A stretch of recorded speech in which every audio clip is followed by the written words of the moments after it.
Mengasihi Yesus Sang Sahabat. Renungan diilhami dari bacaan Injil Yohanes 12 ayat 1-11.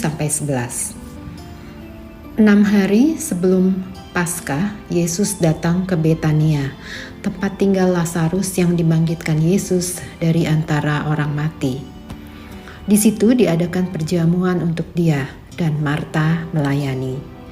Sedang salah seorang yang turut makan dengan Yesus adalah Lazarus. Maka Maria mengambil setengah kati minyak narwastu murni yang mahal harganya, lalu meminyaki kaki Yesus dan menyekanya dengan rambutnya. Dan bau minyak semerbak di seluruh rumah itu. Tetapi Yudas Iskariot, seorang dari murid-murid Yesus, yang akan segera menyerahkan dia, berkata, "Mengapa minyak narwastu ini tidak dijual 300 dinar dan uangnya diberikan kepada orang-orang miskin?"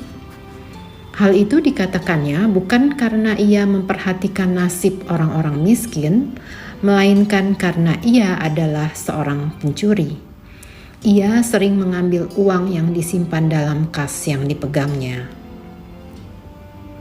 Maka kata Yesus, "Biarkanlah dia melakukan hal ini mengingat hari penguburanku. Karena orang-orang miskin selalu ada pada kamu, tetapi aku tidak akan selalu ada pada kamu."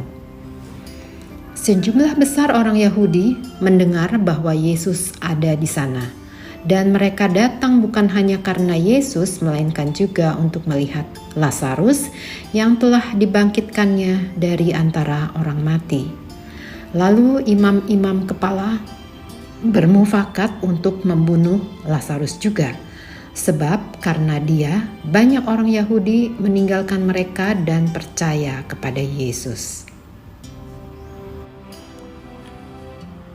Kejadian Maria meminyaki kaki Yesus dengan setengah kati minyak narwastu murni dan menyeka dengan rambutnya bukanlah kejadian sesaat tanpa sebab. Tindakan Maria adalah ekspresi kasih yang besar karena ia percaya pada perkataan Yesus. Inilah saat terakhir dapat dekat bersama Yesus. Lazarus, Marta, dan Maria memang telah lama menjadi sahabat-sahabat Yesus. Yesus pun sangat mengasihi mereka. Referensi ini bisa dibaca di Yohanes 11 ayat 5. Bahkan pada perikop sebelumnya dikisahkan Yesus membangkitkan Lazarus dari kematian. Dalam perjalanan iman saya untuk mengenal dan mengusahakan keintiman dengan Tuhan Yesus, ada firman yang jadi pegangan, yakni Wahyu 3 ayat 20. Tuhan sendiri berkata, "Lihat, aku berdiri di muka pintu dan mengetuk. Jikalau ada orang yang mendengar suaraku dan membukakan pintu, aku akan masuk mendapatkannya dan aku makan bersama-sama dengan dia dan ia bersama-sama dengan aku." Ayat ini mengilhami pelukis Holman Hunt. Ia melukis Kristus sedang berdiri mengetuk pintu rumah. Setelah selesai, Hunt memanggil rekan-rekannya, meminta mereka mengamati apakah ada kesalahan dalam gambar itu. Tak seorang pun menemukan, sampai seorang rekannya yang baru datang melihat kesalahan di lukisan Yesus ketuk pintu itu. "Pak Han, tidak ada gagang pembuka pintu di lukisan itu." Han pun menjawab, "Sobat, bila Kristus mengetuk pintu rumahmu, pintu itu hanya bisa dibuka dari dalam." Kita mengetahui tradisi Yahudi, kalau kita sampai diundang seseorang makan ke rumah, berarti kita sudah dianggap sahabat. Dengan pengertian saya, Wahyu 3 ayat 20 ini mengatakan, kalau kita membuka hati dan mempersilahkannya masuk, maka Yesus bukan hanya membiarkan dirinya ditemui, tetapi kita juga akan disambut sebagai sahabatnya.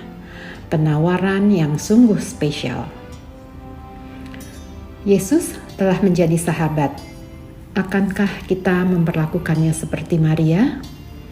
Maria mengasihi Yesus dengan mendalam. Ia duduk diam dekat kakinya untuk mendengarkan perkataannya. Ia rela menggunakan minyak narwastu mahalnya untuk meminyaki kakinya. Pada masa Prapaskah ini, marilah kita menyediakan waktu. Diam bersama Yesus. Baca firman-Nya dan merenungkannya, serta rela berbagi kepada Yesus yang hadir dalam diri orang-orang miskin. Tuhan Yesus, kami mau membuka pintu bagi-Mu dan mengundang-Mu masuk ke dalam hati kami. Kami butuh hadirat-Mu. Masuklah, makanlah, dan biarkan kami menikmati hidup dan persahabatan dengan-Mu. Amin.